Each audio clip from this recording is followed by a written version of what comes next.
Hi, I'm Miss Gaston, and I'd like to introduce myself and tell you a little bit about me.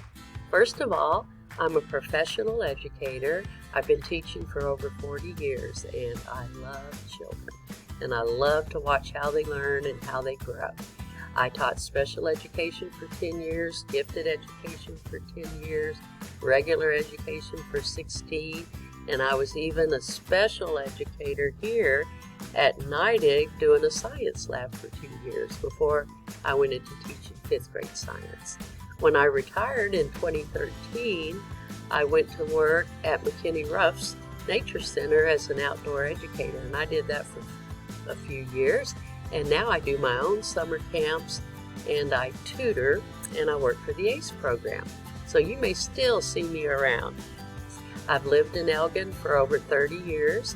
I've raised 2 children here, and I have a granddaughter. I look forward to meeting all of you and helping you in every way I can to help this school year get off to a great start. Goodbye. See you soon. On November, as a matter of fact, on Monday, we will be having Meet the Teacher, and I will be dropping off your backpack. So I look forward to meeting you then. Goodbye.